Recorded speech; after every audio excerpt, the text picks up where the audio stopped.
Howdy everybody, welcome to this episode of What We Cook, and we're cooking up something special for you today. Some Southern home cooking right here in our Austin, Texas kitchen. Stay tuned for What We Cook.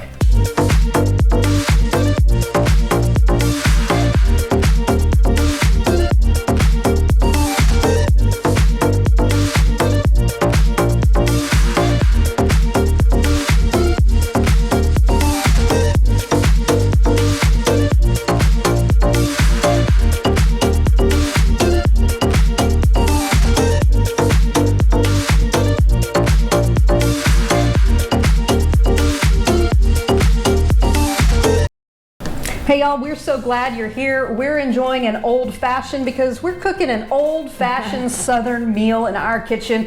Caitlin's taking care of the sides. She's gonna tell you about one. We gotta get it in the oven because chop dinner's cooking. Yeah, so one of the sides tonight is gonna be charred roasted broccoli. I've already pre-chopped them pretty large bites because they are gonna shrink a little bit while they're in the oven. Toss it with some olive oil, garlic, salt, and pepper. So I'm just gonna jot this over into the oven that's been preheated at 475 for about 20 minutes. And I'm gonna tell you about the main course here. We are doing chicken fried steak. Yes, that's right. If you are not from the South, it is steak that's fried like chicken, and it is some really good, yummy deliciousness on a plate. So I'll tell you what I'm doing. I have some round steak or cube steak, however you prefer to reference it. About a pound of steak right here. And then I'm going to dredge it. I've got a couple of eggs. I'm gonna spice that up here in a moment, and some flour that's seasoned with garlic, salt, and pepper. And then the star of the coating is going to be club crackers, or if you prefer the generic version, rich and crisp. So whatever style club cracker you prefer, this is gonna give it a nice buttery coating. And then when you stick it in the skillet and fry it up, oh man. I can't wait. Have mercy. Okay, so here's how I'm gonna prep the steak. Nothing really to do with the meat, but you do wanna have a couple of eggs, and we're gonna whip these up and break these yolks pretty good. Stir them around. Some recipes call for adding buttermilk or half and half or some other type of liquid, but all you really need to do is have something to get the meat moist and then run it through a couple of dredges. So you don't really need to do a whole lot, just whatever your preference is, but I found that you can get away with just doing a couple of eggs. And also, I like to put a little bit of sauce in it to give it a little kick. If you notice, I had to set the drink down, or Tiff would get really upset with me because I may just end up drinking it all. Oh, Caitlin has been making some delicious cocktails. The old fashioned is spot on. So, all right, so I have my egg stirred in with my sauce. And we're just gonna toss this aside for now. And then you can do it however you want. You can cut your steak into finger-sized portions and do steak fingers. That would make the kids really happy. Or you can keep them, you know, Texas size. And the best way to judge how good a restaurant is in Texas is how big is their chicken fried steak and how good is it. So that is like the #1 tip if you're traveling in Texas. Order a chicken fried steak, and if it's really good, then the restaurant It's gonna come on legit. its own plate with the sides on That's right. on its own dish. All right, so taking the meat, just gonna do a quick dredge in the egg. Don't have to do too much and let that drip off. Yum. And then we're gonna go into the flour that again is seasoned with garlic, salt, and cracked pepper. And just coat that up a little bit. This meat has already been tenderized. We bought it that way, but if you don't have tenderized meat in your butcher section, you can ask them to tenderize it for you, or you can bring it home and do it yourself if you have a handy dandy meat pounder. And you know, if you've had a rough day, you know, you might want to you might want to go that route. Yeah. All right, so I might ask you to move this over so I don't drip this back. So I run it through the egg one more time after it's been through the flour. And then I'm gonna put it in my club cracker mix. And don't be shy. And this is about a sleeve of crackers. And I just crunched them up. Minus a few. I just crunched them up with my hands. These, because they're so rich and buttery, they crumbled pretty easily. So just put that in, push that in pretty good. Yum. Oh my gosh. Oh my gosh, that's gonna be some crispy goodness. So we have one steak that's already prepped. And then you get, you know, of course you get the nice fingers there. All right, well, while she's doing her second steak, I'm gonna go ahead and talk about the potatoes that we Also, let me just say, I think you did this on purpose. You made me prep the steak so I couldn't drink the drink. But I still love you. Catching on. All right, but you are making another delicious side that is one of my favorites. Yeah, so garlic mashed potatoes. So we have here some pre-boiled red potatoes. It's about 2 pounds worth. We boiled this for about 10 minutes with some salt and also some crushed garlic. About 4 or 5 cloves are in here. So I got that all drained and ready to go. And I've also got about a tablespoon of butter. I'm gonna get in here. And then also a 1/4 cup of half and half.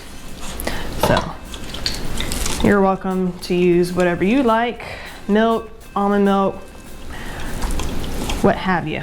I'm sure everyone's got their go-to mashed potato recipe. So this is how we're doing it today. So bear with the noise for a moment. I'm just gonna give these a little whip.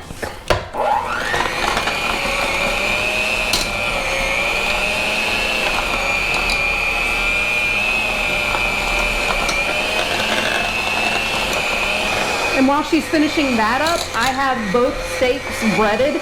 We're gonna let those rest just a little bit so that the crackers can absorb a little bit of moisture from the meat, and that way when you put it into the hot skillet, it'll stay attached to the meat, and then of course when you eat it, it'll have that nice crispy crunch. Potatoes are whipped. I did add some salt and cracked pepper, and looks like, Tiffany, your steaks are done? Yeah, my steaks have Correct. been resting. It seems like they're good to go, so I'm gonna just tidy this up, move it out of the way. I have a cast iron skillet warming. That's the way to go right there. Medium high heat, absolutely. If you have a cast iron skillet, that is the way to go. But if not, all you need is some type of skillet to cook in. And we're gonna cook in about a 1/4 inch of oil, which is about an 8 cup of oil. It really doesn't take need much. a lot. This isn't anything that needs to be deep fried. And whatever preference oil you have, whether it be canola, vegetable, probably a light oil, but if you really want to go big, you know, you can do bacon grease or you can do lard, but we wouldn't suggest that. And we have a preference for canola oil because we saw tons of canola fields in South Africa and the beautiful yellow flowers. But anyway, we're getting off topic. I'm gonna head over and I'm gonna throw these puppies down because I want to eat this. Yeah. And I'm just gonna put this back on the stovetop just to keep warm. Okay, we're over at the stove. Our cast iron skillet has been heating over medium-high heat, and just to make sure that the oil is good, drop a cracker crumb in there and you're gonna see a little bit of sizzle. I have 2 steaks here, and the most important thing is to not crowd your skillet. Take some time and do them one at a time if you have to, but don't put too much in there or else they won't really crisp up or get that nice texture on it. As you know, there's always gonna be one that is perfect and looks the best. So that's what I'm gonna do. I'm gonna put the better looking steak on the skillet first. And look at that sizzling up. We're gonna give it 3 to 4 minutes on the first side, and then we're gonna turn it over and cook it for about 3 more minutes. So it'll probably have just a little pink in the middle, and then when you take it off the heat, it'll finish cooking within it as you let it rest. But this is some deliciousness that is going to sizzle up here on the stove. Our steak's been cooking for about 4 minutes on the first side, and if you look around the edges as it's cooking, you can see it's a nice golden brown, and we're gonna give it a turn. Oh, heck yeah. That is some good stuff. Now we're gonna turn the heat down to medium-low, and we're gonna cook it for 3 minutes on the second side. Oh my goodness, this is incredible.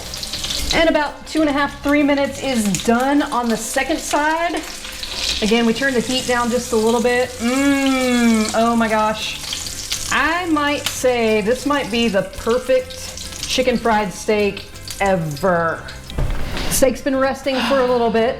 The potatoes have been warming on the stovetop. They're done. The broccoli is out of the oven. It's time to plate it up and taste this, and it's really torture. So Yeah, Caitlin's gonna take care of the taters. Yeah. She also made some pan gravy, and let me just tell you this, we're gonna be putting some exclusive recipes on our newsletter, and if you're not signed up, why the heck not?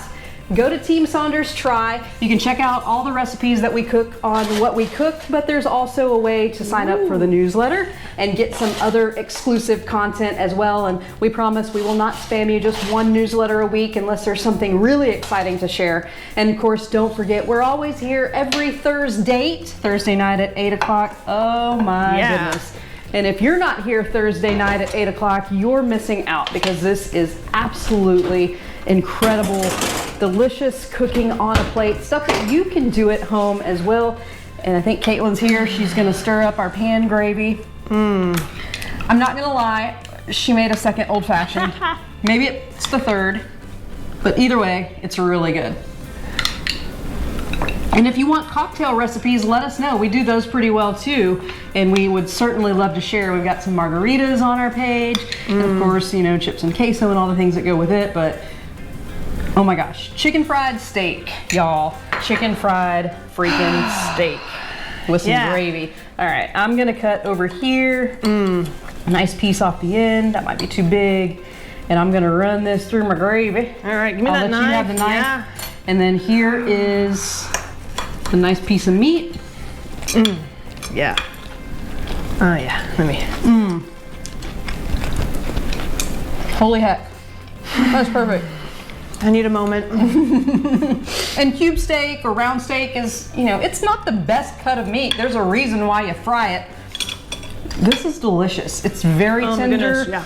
The club cracker on top gives it a buttery, rich texture and the nice crunch. I'm gonna try broccoli. I'm going for the taters. Yeah, roasted charred broccoli. We do this from time to time. It's one of the best ways to eat broccoli. If you got a kid at home that's, you know, a little picky. It's my favorite way to eat broccoli. I like broccoli pretty much any way, but when it's charred, it brings so much more flavor out. It's easy to do. You stick it in the oven for 20 minutes at 475. You might turn it about 10 minutes in. Oh, yeah. Man. And the crunch. Just everything about this. This is a great meal. Yeah. Hopefully you enjoy. Check TeamSaundersTry.com for the recipe and other great goodness. Sign up for our newsletter. Like, follow, share, get the word out. We're gonna be famous someday. Heck yeah, we are. We're doing too much good stuff in our kitchen. Get on this now. Absolutely, so you can't be a bandwagon fan. Say you knew us when. Right. Thanks for joining us. We have enjoyed having you in our kitchen, and see us back here Thursday night at 8 o'clock. And with love, Thursday. with love from our kitchen to yours. Thanks for watching. Thank you.